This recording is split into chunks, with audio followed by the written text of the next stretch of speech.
L'Iran vient d'autoriser le passage de 3 tankers, 3 ravitailleurs, 3 bateaux africains dans le passage du détroit d'Ormuz. Très intéressant, 3 bateaux africains ont été acceptés, on leur a accordé le passage, et un bateau a été refusé. Je pense que c'est très intéressant, on va jeter un coup d'œil. Okay, évidemment, après l'annonce de la trêve où l'Iran et les États-Unis allaient arrêter de se bombarder mutuellement, l'Iran a temporairement ouvert le détroit d'Ormuz, qui était fermé par tout le monde. Et maintenant, on a autorisé à 3 bateaux. Il y a le bateau gabonais est passé, un bateau libérien est passé, un bateau sud-africain, mais un bateau d'un pays qu'on va citer ici n'a pas été autorisé de passer. Le contexte est très simple, ok? En continuité, l'Iran a été attaqué il y a quelque temps par les États-Unis et Israël. Qu'est-ce qu'ils ont fait? Ils ont carrément décapité le leadership de l'Iran en tuant ce monsieur, Ayatollah Ali Khamenei. L'Ayatollah représente beaucoup de choses pour l'Iran. L'Ayatollah représente un peu ce qu'est le pape pour beaucoup de catholiques. L'Ayatollah l'est pour des musulmans d'un groupe spécifique de personnes. C'est quelqu'un de très respecté. Les États-Unis et Israël pensaient pouvoir récupérer la direction de l'Iran en décapitant sa tête. Mais ça n'a pas fonctionné, c'est clair. L'Iran était beaucoup plus préparé qu'ils ne l'anticipaient. Après cela, qu'est-ce qui s'est passé? Il y a eu fermeture du détroit d'Ormuz, en punition ou rétaliation de l'Iran envers l'Occident et ceux qui soutiennent la politique américaine. Au départ, il s'agissait aucun bateau occidental ne passerait par le détroit d'Ormuz sans être explosé par les Iraniens. Et ensuite, après compréhension, après usage des cellules cérébrales, les Iraniens ont finalement décidé de laisser passer les bateaux qui étaient pro-paix ou les bateaux qui n'avaient aucun problème avec l'existence naturelle de l'Iran. Par contre, les bateaux appartenant aux États-Unis d'Amérique, à Israël et à tout pays qui soutienne ces deux pays seraient absolument oblitérés.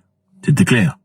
Il n'y a pas eu de réaction occidentale. Pourquoi? Parce que les États-Unis et Israël réalisent le pouvoir que possède l'Iran, en tout cas autour du détroit d'Ormuz.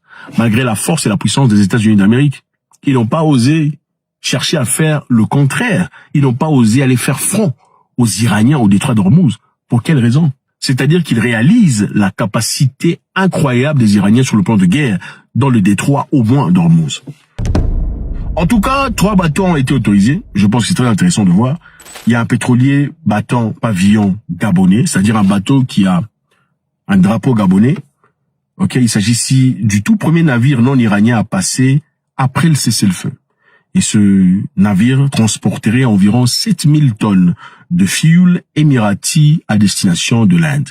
Mais c'est un navire appartenant au Gabon. Bravo, bravo, c'est clair, le message est clair. C'est quoi le message? On le voit tout de suite. Il y a un autre navire battant pavillon libérien, c'est-à-dire un navire avec un drapeau libérien. Voilà le Libéria, pour ceux qui ne connaissent pas. A également été autorisé de quitter le port iranien de Bandar Abbas, sans difficulté. Bravo. Le 3e bateau, ou le 3e navire, tanker, cargo lié à l'Afrique du Sud, ont reçu, plusieurs en tout cas, une approbation explicite pour un passage sécurisé. Okay? On leur a donné une approbation explicite pour passer, sans difficulté. L'ambassadeur de l'Iran en Afrique du Sud a même proposé des arrangements spéciaux pour les navires sud-africains. Quel est le message ici? Avant de voir le message, il y a un bateau à qui on a refusé. Le bateau du Botswana. Okay, c'est un navire tanker battant pavillon Botswana. C'est-à-dire, ça avait un drapeau du Botswana flottant. L'Iran a refusé le passage. La question est pourquoi l'Iran a refusé le passage? Parce que l'Iran suspecte ce bateau n'appartiendrait pas au Botswana. L'Iran suspecte le bateau appartiendrait au fait aux Américains, mais ils font semblant de battre pavillon botswanais pour espérer passer. C'est quand même intéressant de voir les États-Unis d'Amérique en train de tromper la vigilance des Iraniens en battant pavillon botswanais. Waouh! Les États-Unis d'Amérique?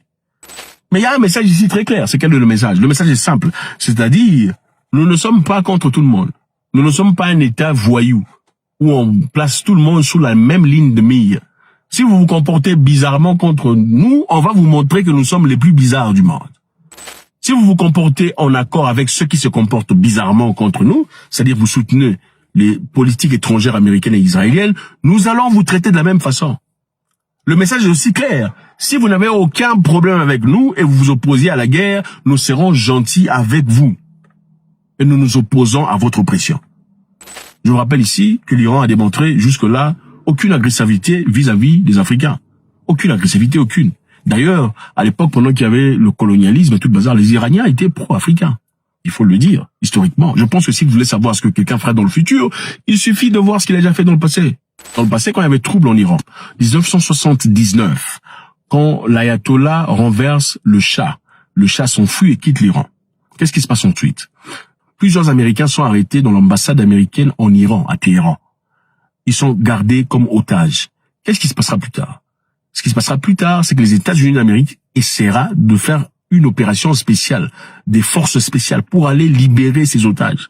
Ah oui, mais cette opération a complètement foiré. Complètement foiré. Complètement foiré. Qu'est-ce qui se passera plus tard? Au lieu d'exécuter ces Américains, l'Iran décidera à un certain moment de libérer d'abord les Noirs américains et les femmes. L'Iran a décidé de libérer les Noirs américains et les femmes avant autre chose. Je répète, l'Iran a libéré les Noirs américains des otages et les femmes. Ça ne sera qu'ensuite, pendant plusieurs négociations, qui finalement ils libéreront les autres. Donc, des messages subtils existants, où l'Iran a soutenu les Sud-Africains et autres personnes pendant des moments difficiles pour s'entraîner, pour recueillir de la connaissance, pour se préparer à l'opposition, à la résistance, sont écrits dans les livres, c'est évident. Alors ici, maintenant qu'ils ont de la force, ils veulent montrer au monde, nous n'avons aucun problème avec ceux qui n'ont pas de problème avec nous. Si vous avez des problèmes avec nous, alors là, on va vous montrer que nous sommes en capacité. L'Iran vient de libérer 2 citoyens français. Il s'agit ici d'une femme et un homme, qui sont partis il y a très longtemps en Iran. Ils étaient prétendument là-bas pour enseigner, mais l'Iran les avait condamnés pour espionnage pour la France et Israël.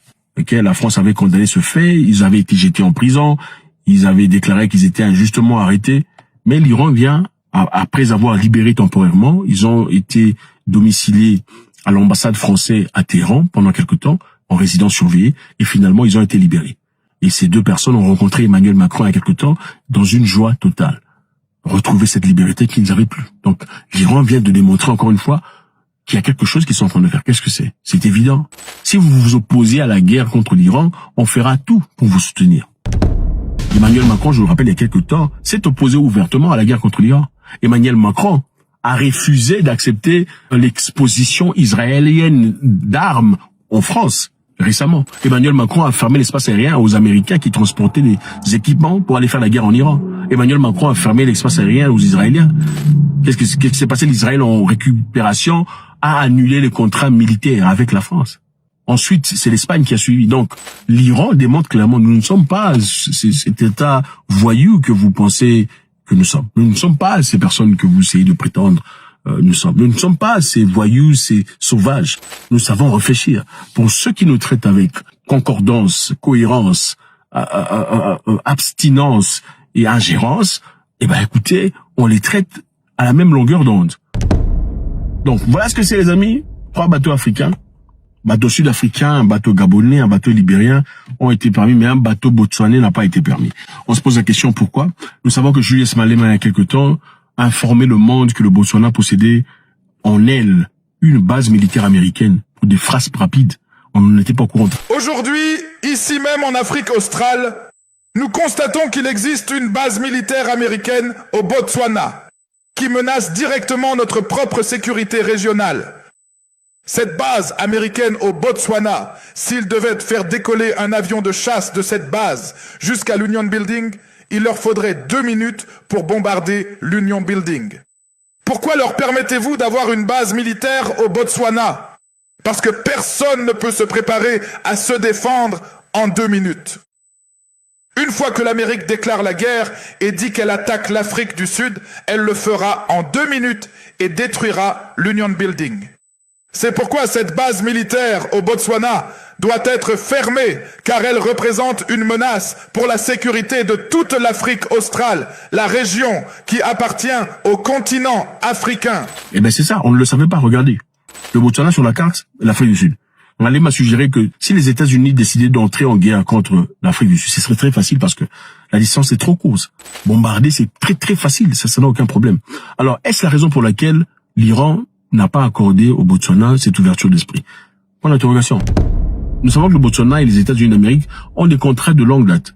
Mais est-ce que ça veut dire que puisque tu as un contrat de longue date avec un ennemi de l'Iran aussi ne t'autorisera pas de passer ça, même si tu n'as pas fait de commentaire par rapport à la guerre présente? Point d'interrogation. Mais ce qui a été libéré officiellement est que ce bateau n'appartiendrait pas au Botswana. C'est de la manigance. C'est de la manipulation américaine pour laisser passer un bateau de manière clandestine. Mais je pense que toute cette histoire nous donne une leçon. C'est que les États-Unis d'Amérique, bien qu'ils soient puissants, ils ne sont pas aussi puissants qu'ils ne prétendent. Ou encore, les États-Unis viennent de réaliser que comme la Russie est en difficulté en Ukraine, ils peuvent aussi être en difficulté contre une nation qu'ils ont peut-être sous-estimée. God bless.